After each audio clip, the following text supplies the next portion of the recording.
8వ వచనం 6-8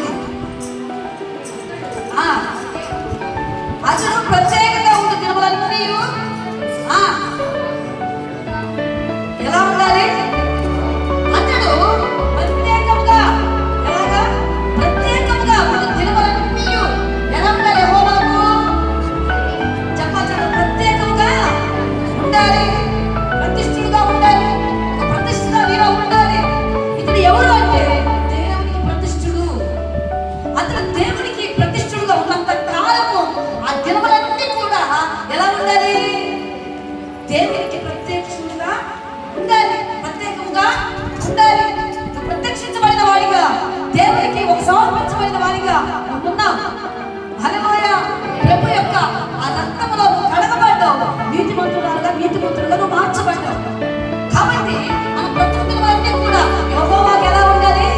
ప్రతిష్ఠుడుగా ఉండాలి, ఒక ప్రత్యేకమైన జీవితం జీవించాలి. హల్లెలూయా.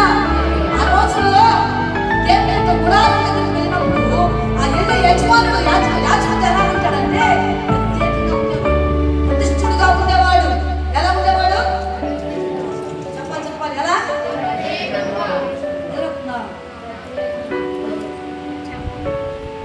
దేవుని యొక్క ప్రత్యక్ష గుడారంలోకి వెళ్ళేటప్పుడు ఆ యజమానుడు యాజకుడు ఎలా ఉండేవాడు?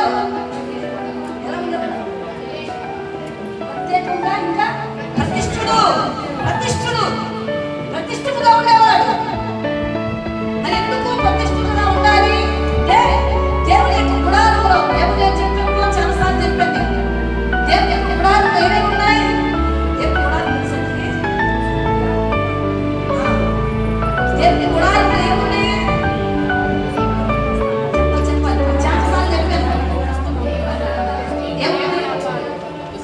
ప్రత్యక్ష గుడారంలో ఏమున్నాయి? దేవస్థానం అన్నా పాత్ర అహరోను సాధించిన కాలంలో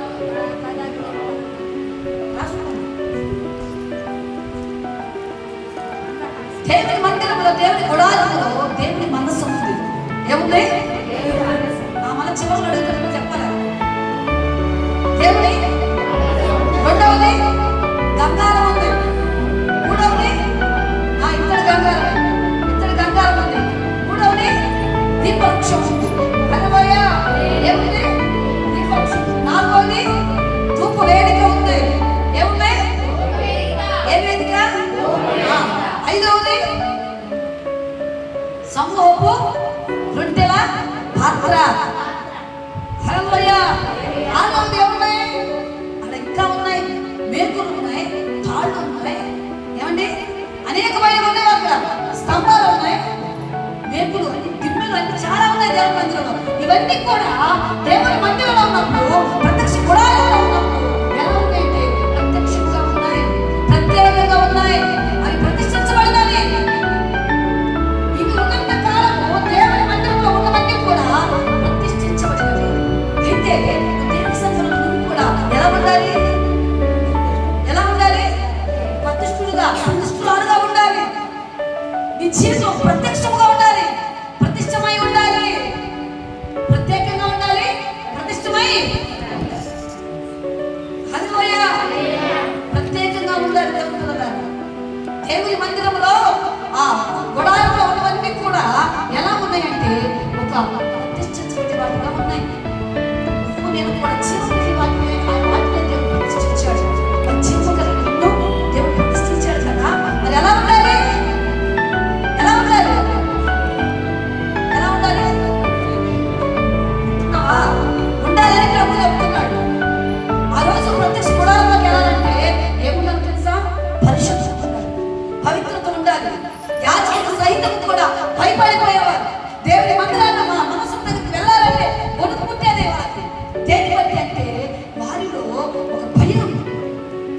అయ్యో, నాలో ఏమైనా అపరాధం ఉందేమో, అపరిశుద్ధత ఉందేమో, నా దేవుని గుడారంలో నేను వెళ్తున్నాను, నేను వచ్చినప్పుడు చస్తాను, బ్రతుకుతాను అన్నట్లుగా భయపడి ఏం చేసేవారు వాళ్ళు?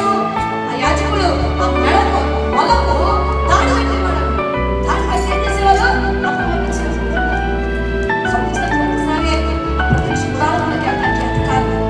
కానీ దేవుని కృపను బట్టి యేసుక్రీస్తు ప్రభువు తన రక్తాన్ని చిందించి నిన్ను నన్ను విమోచించిన తర్వాత ప్రతి ఒక్కరు కూడా ఆయన మందసము దగ్గరికి రావడానికి అధికారం ఇచ్చారు. హల్లెలూయా, హల్లెలూయా. ప్రతి ఒక్కరు ఎంత ఘోర పాపి అయినా దేవుని భయపెట్టబడి తిరుగు ఫుల్ఫిల్ దగ్గరికి రావడానికి అధికారం ఇచ్చాడు. హల్లెలూయా. కాబట్టి అధికారాన్ని నువ్వు ఏం చేసుకోవాలి? ఇంకా నిలుపుకోవాలి. హల్లెలూయా. దేవునికి మహిమ కలుగును గాక. దేవుని మందసము ఎలా చేశాడంటే ధూమకారంతో చేశాడు. ఎలా చేశాడు? ధూమకారంతో. ఈ ధూమ చెట్టు ఎలా ఉండేది? ముళ్ళు ఎలా ఉండేనా? ధూమ చెట్టు చూసారా? ధూమ చెట్టు. ధూమ చెట్టు లేదు. ధూమ చెట్టు కదా. ఎవరు చేస్తారు మనం? హల్లెలూయా. ధూమ చెట్టు ఎలా ఉంటుంది? ముళ్ళు. మనము కూడా ధూమ చెట్టు లాంటి జీవితాలైతే నా ప్రభు ఏం చేశాడు తెలుసా? దాన్ని చెక్కి ముళ్ళలన్నీ తొలగించాడు. మనలో ఉన్న పాపాన్ని తీసివేశాడు. ఈ తుమ్మకర్ర అంతకుముందు పనికి రానిదే పనికొచ్చేదిగా చేశాడు నా ప్రభు. హల్లెలూయా. దేవునికి మహిమ కలుగును గాక. మనము కూడా లోకంలో పాపం చేత అపరాధం చేత చచ్చిపోతే క్రీస్తు తనతో కూడా మనం ఏం చేశాడు? బ్రతికించాడు.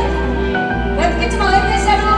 తుమ్మకర్ర లాంటి తుమ్మ చెట్టు లాంటి మన జీవితాలను ఒక మందసముగా చేశాడు. హల్లెలూయా, హల్లెలూయా. దేవునికి మహిమ కలుగును గాక. అంటే జీవితాన్ని మనం ఏం చేసుకోవాలి? కాపాడుకోవాలి. జీవము కలిగిన ప్రతి దాన్ని దేవుడు ఏం చేశాడు? ప్రతిష్ఠిగా చేశాడు. నీకు జీవం ఉందా లేదా? నీకు ప్రాణం ఉందా లేదా? నీలో ఆత్మ ఉందా లేదా? అయితే ఎలా ఉండాలి? ఆది కాండంలో దేవుడు అన్ని ఎలా చేశాడు తల్లి? చెప్పాలి. ఎవరు ఏం చేశాడు? అన్నిటినీ ఏం చేశాడు? అన్నిటినీ సృష్టించాడు. దేని చేత అంటే యేసుక్రీస్తు ప్రభువు తన నోటి మాట చేత సృష్టించాడు. అవునా కదా? కానీ మానవుడు ఏం చేశాడు తెలుసా? తన స్వహస్తాలతో ఎలా చేశాడు? తన స్వహస్తాలతో చేశాడు. ఎలా చేశాడు?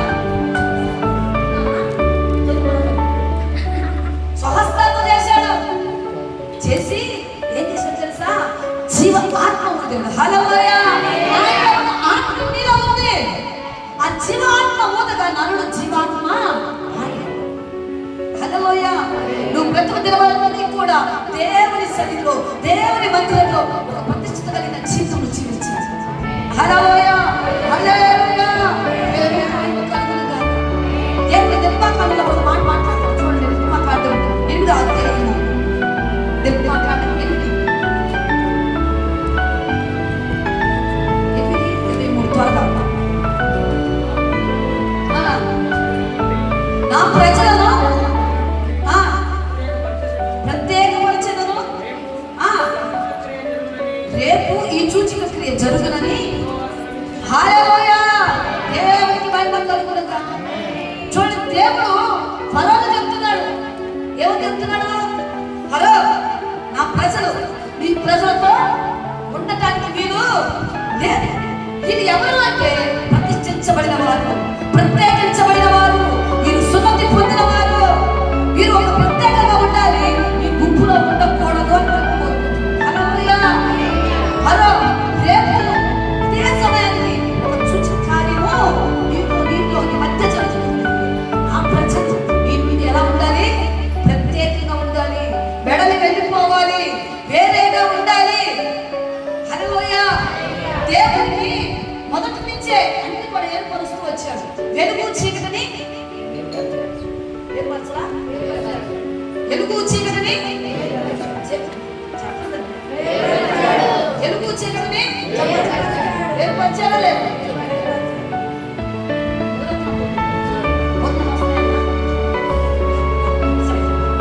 హల్లెలూయా. వెలుగు చీకటిని దేవుడు ఏం చేశాడు?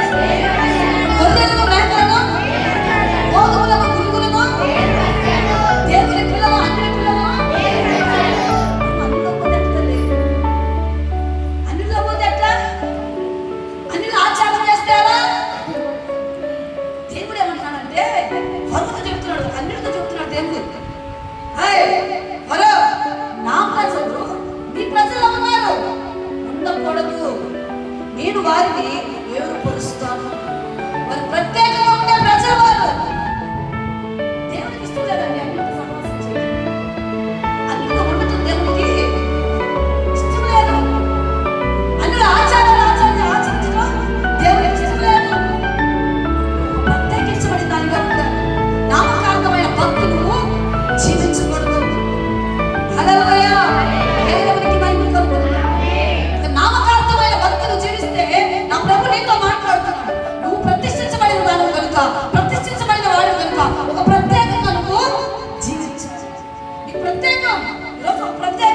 బాప్తిస్మం పొందిన ప్రతి ఒక్కరు ఏం చేయబోతున్నారండి?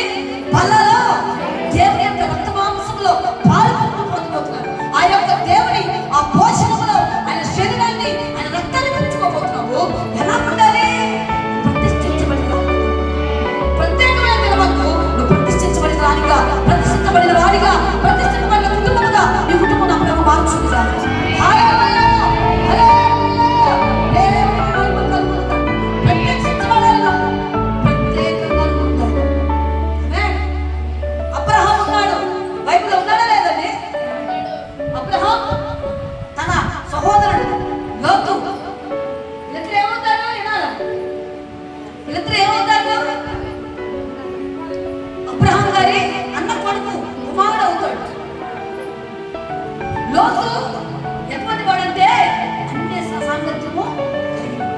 లోకంలో ఉండేవాడు.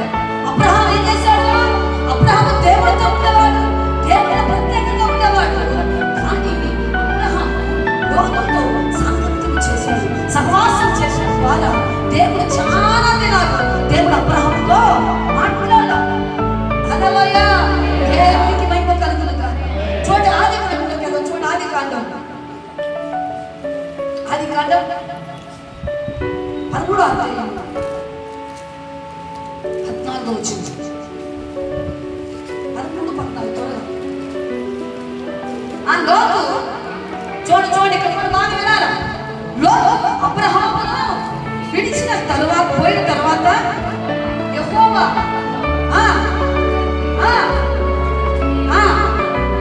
ఉత్తర తట్టు, దక్షిణ తట్టు, పర్వతము చూడు, ఎందుకనగా నువ్వు చూచుచున్న ఈ దేశమంతటిని నీకును ఈ సంతానమునకును హల్లెలూయా చెప్పడం ప్రభునామమున మహిమపరచు. కొందరు చెప్పండి. ఈ లోతు ఎప్పుడైతే లోతు అబ్రహాముని విడిచిపోయాడో, అంతకుముందు అబ్రహాం గారికి కదండి దైవ దర్శనం లేదు, దేవుని ఆశీర్వాదము లేదు, దేవుని కృప అబ్రహాం గారికి లేదు. ఎప్పుడైతే లోతు అబ్రహాముని విడిచిపోయాడో దేవుడు మాట్లాడాడు. హల్లెలూయా, హల్లెలూయా. మీతో కూడా నా ప్రభు మాట్లాడాలండి. ఎలా ఉండాలి? లోక స్నేహాన్ని విడిచిపెట్టాలి, లోక ఆచారాలను విడిచిపెట్టాలి, లోక సాంగత్యాన్ని విడిచిపెట్టాలి. లోకంలో ఉన్నవన్నీ కూడా ఏం చేసుకోవాలి? విడిచిపెట్టాలి. దేవుడిని ఆశ్రయించాలి. నా ప్రభు నీతో మాట్లాడాలి అంటే నువ్వు ప్రత్యేకంగా ఉండాలి. హల్లెలూయా. దేవుడు బాగా జాగ్రత్తగా వినండి. నా ప్రభు ఆశ్రయించడానికి ప్రతి ఒక్కరిని ఆశ్రయిస్తాడు. ఆశ్రయిస్తావా లేదా? ఏ భేదం లేదు, అందరిని ప్రేమించే దేవుడు. దేవుడు లోకం ఎంతో చెప్పాలి. దేవుడు జీవగద్దమ్మా ఏం చేశాడు? దేవుడు లోకంలో ఎంతో ప్రేమించాడు. ఎంత ప్రేమించాడంటే ఎంతో. తల్లి ఉండునా నీ ప్రేమ, సొంత తల్లి ఉండునా నీ ప్రేమ, ఉండునా నీ ప్రేమ, సొంత తల్లి ఉండునా నీ ప్రేమ, నీ ప్రేమ.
దేశమంటే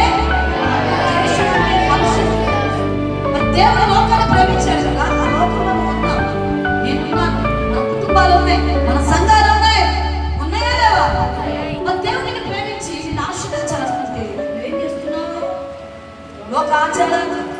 లోకం మాటలు, లోకం క్రియలు. ఏమండి ఎవరన్నా కావాలి మీద పోతే వెళ్తాం, అవసరమైతే నేను కూడా వేయించుకుని వస్తాం, పక్కన కూడా తెచ్చిస్తాం, సంవత్సరాలకు వచ్చే నీ డబ్బాలు తెచ్చుకుంటాం, మా ఇంటి పాలు చదువుకుంటాం. లేదా ఆలోచన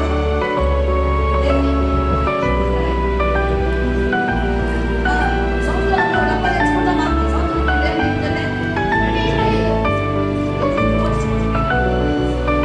హల్లెలూయా. ఎదురుతే పారు, తుమ్మితే పారు, తుమ్మా ఆపుకుంటే వాడు వస్తాడు. హల్లెలూయా. ఏదో కదా తుమ్మా ఆపుకుంటే వాడు వస్తాడు. వాడికి ఏదో ముక్కులో ఏదో పడినట్టుంది. ఆ తుమ్మితే వాడు రాను ఏంటంటే లైట్ అయితే సూత్రం అంటారు. నాకు చాలా మంది లైట్ అయితే సూత్రం మరి అమ్మా ఏం సూత్రం అతను ఏం చేయాలి. హల్లెలూయా. మాట్లాడడం ఫోన్ కొట్టే సూత్రం సత్యవానికి అదేమో ఐశ్వర్యం ఫోన్ చేశాడు. హల్లెలూయా. ఇవన్నీ ఏం చేయాలి? పాట పెట్టాలి. అన్యుల ఆచారం. పిల్లలకు పెళ్లి చేయాలంటే ఎక్కడ పోవాలా? పంతులు దగ్గర పోవాలి. పాస్టర్ దగ్గర రారు. పంతులన్నా 500 పదహారు చెప్తా, 800 పదహారు చెప్తా, అది కుదరంటే 500 చెప్తారే. అది ఏంటంటే మా అమ్మాయి ఫ్యామిలీకి. హల్లెలూయా. ఆడపై దరిద్రం తగ్గించుకొచ్చుకొని ఆయన అక్కడ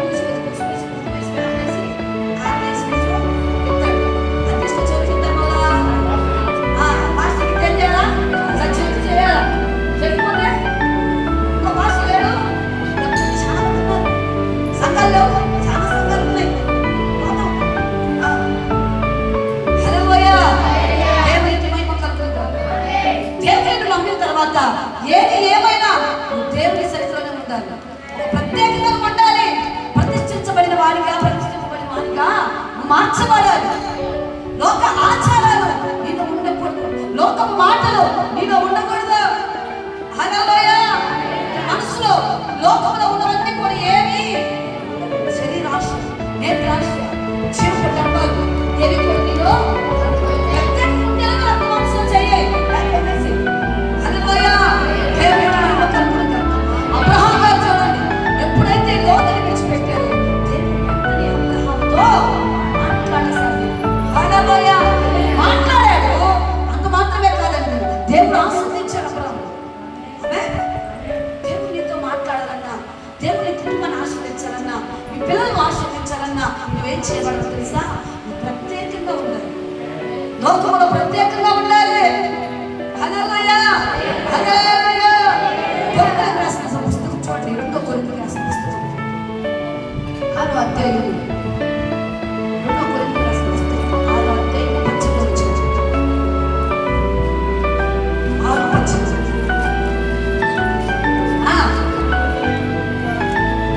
ఎవరితో పొందిక? విగ్రహాలతో ఏం పొందిక? ఏ దేవుడు? జీవము గల దేవుని ఆలయము.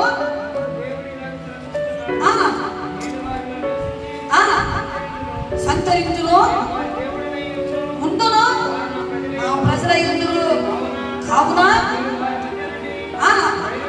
పైన వెళ్ళని. హల్లెలూయా. దేవునికి మహిమ కలుగును. అది దేంతో పొందుకోకూడదు? విగ్రహాలతో, విగ్రహాలతో, విగ్రహములతో ఏముండకూడదు? ఈ విగ్రహాలు చేతుల పడేదాన్ని కష్టపడతారు. విగ్రహం ఏం తెలుసా? తెచ్చుకుంటేనే విగ్రహం కాదు. నీకు ఏదైతే ఇష్టంగా, నువ్వు ఏదైతే ప్రేమిస్తున్నావో అది విగ్రహం. హల్లెలూయా. పిల్లలు ప్రేమిస్తున్నారా? అయితే పిల్లలు విగ్రహం. హల్లెలూయా. నీ సంపాదన ప్రేమిస్తున్నావా? అయితే నీ సంపాదన విగ్రహం. హల్లెలూయా. కొంతమందికి బంగారం అంటే ఇష్టం, బంగారం ప్రేమించేవారు. ఆ బంగారం వారికి ఏమైపోయింది? విగ్రహముగా ఏది నీ విగ్రహంగా ఉంది?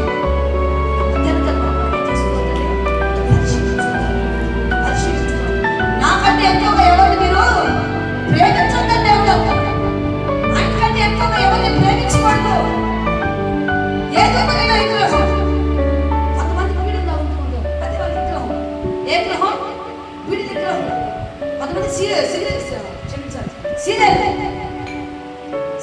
సినిమాలు ఒకదాని మీద ఒకటి వేస్తూనే ఉంటారు. సీరియల్ చూసి విగ్రహం లేదా దెయ్యం మీద విగ్రహం ఉందా లేదా? ఎంతమంది సీరియల్ ఉంటారో చెప్తారు. చెప్పాలి ఎంతమంది సినిమాలు సీరియల్ చూస్తారా? ఆయన దేవుని టీవీ చూస్తారు. చూడమన్న సీరియల్ ఒక సంబంధమైన మనలో ఉండకూడదు. సినిమాలు సీరియల్ పట్టుకుని చెప్పా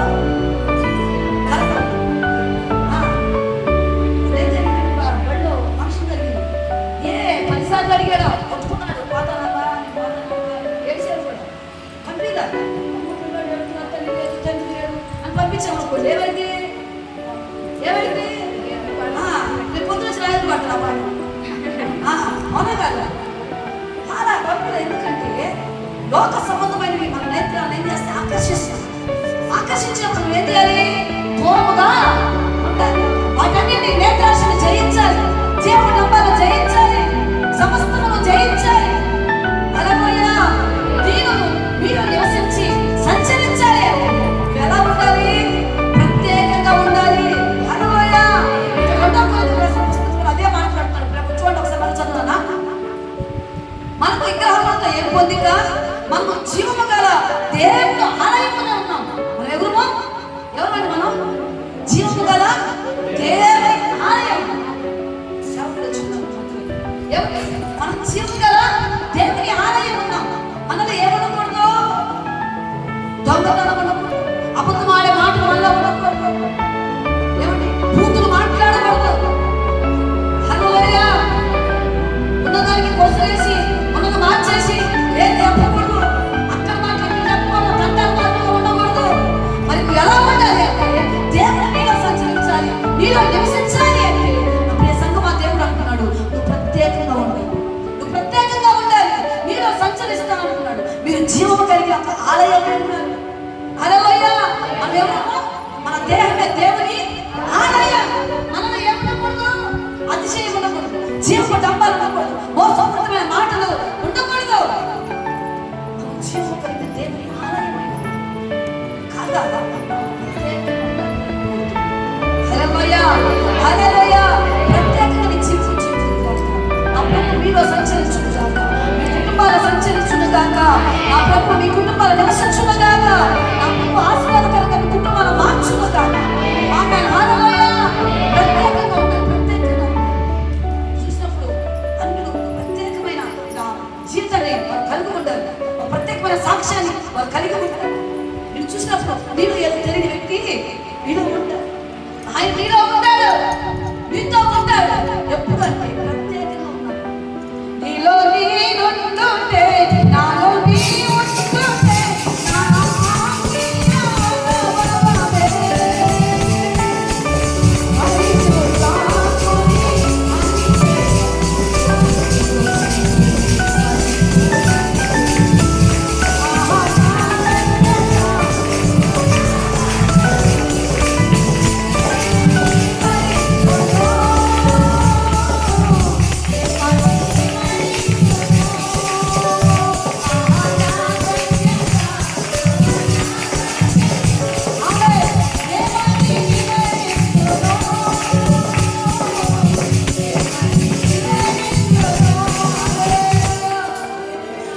ఎలా ఉండాలి మనం? ప్రత్యేకంగా ప్రతిష్ఠించబడిన వారిగా, ప్రతిష్ఠించబడిన మనిషిగా మార్చబడాలి. హల్లెలూయా. పరిశుద్ధ గ్రంథంలో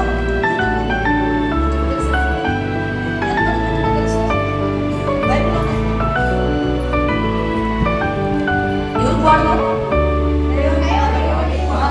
దేవుని వాడలు. ఇంకో తల్లి ఉంది, ఎవరా? ఆమె తోడు వాడు ఓర్పా, నయోమి, రూతు. ముగ్గురు ఎవరు? అంతా పడదు. అన్నిటికంటే ముఖ్యంగా శరీరం వాళ్ళు. హల్లెలూయా. అత్త ఎక్కడి నుంచి వచ్చింది? బెత్లెహేము నుండి మోయాబు దేశం. దేవుని రొట్టెలింట్లో నుంచి ఆశ్రయించబడిన ఆ ప్రాంతం నుంచి ఎక్కడికి వచ్చింది? మోయాబు దేశం, శపించబడిన దేశం, అన్య జనాంగాల్లో వచ్చిందండి. కానీ ఆ అన్య జనాలలో ఈ మోయాబు దేశం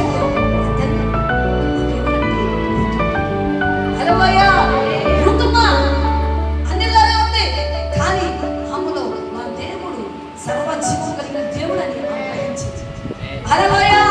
జీవం కలిగిన దేవుడు ఆయన. ఆయన నమ్మింది, విశ్వసించింది. హల్లెలూయా. అక్కడ అనేకమైన జరిగినాయి.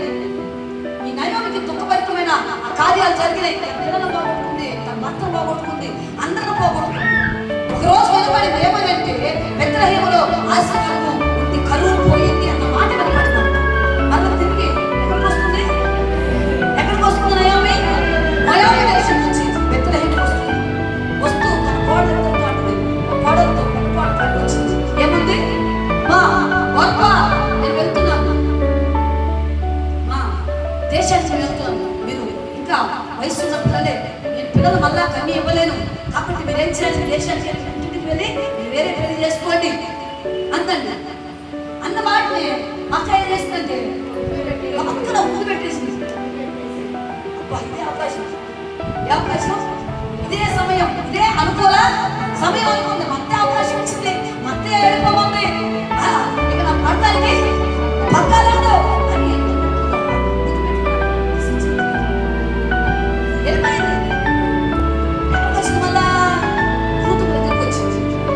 ఎంత దయవి వచ్చి, అమ్మా ఇదిగో మీ అక్క వర్క్ అయిపోయింది కదా, నువ్వు ఇల్లు అంటే ఏం చేయాలా? మమ్మ అయితే ఏం చేద్దాం?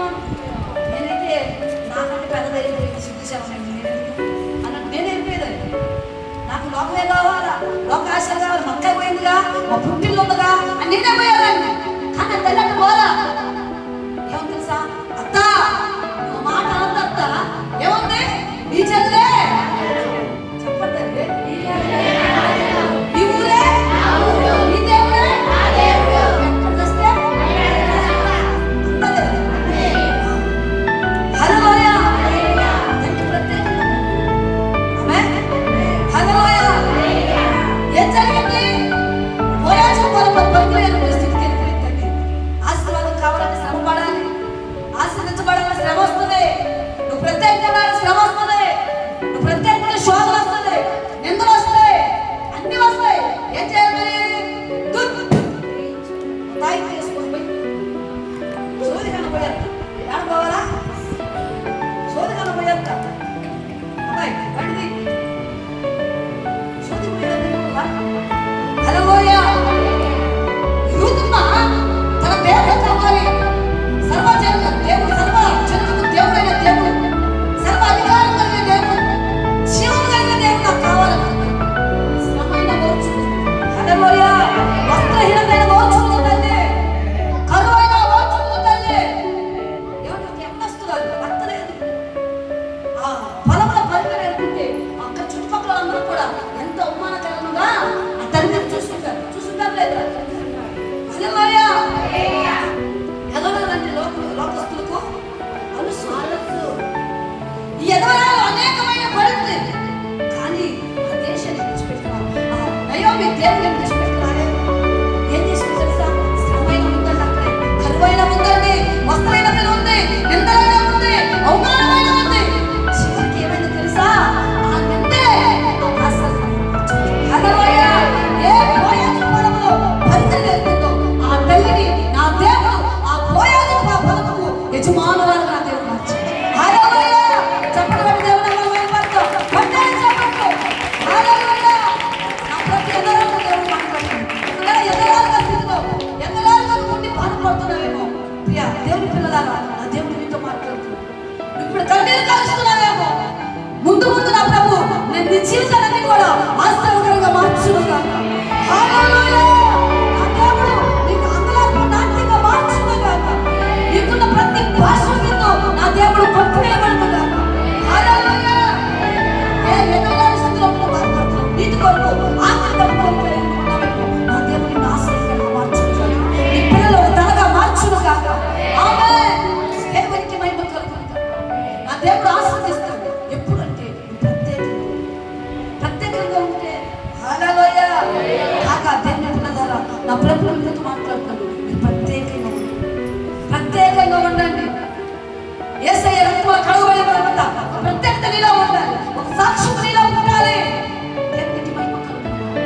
కాబట్టి మనం ఏం చేయాలి? బైబిల్ గ్రంథంలో ఒక చూపిస్తాను. యేషయా ఉన్నాడు తెలుసా మీకు? యేషయా ఎవరు వస్తున్నారండి?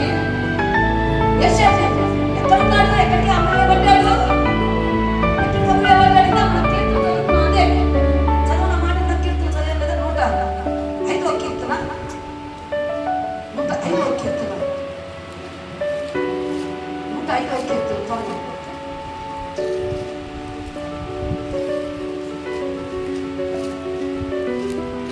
105వ కీర్తన.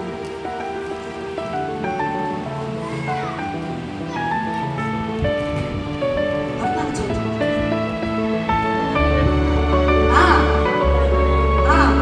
పదిహేడు చదువుతున్నా. వారికంటే ముందుగా ఎవరు మా బొమ్మలు పంపాను చూడండి. కేసీఆర్ ఎలా అమ్మబడ్డాడు? దాసుడిగా అమ్మబడ్డాడు.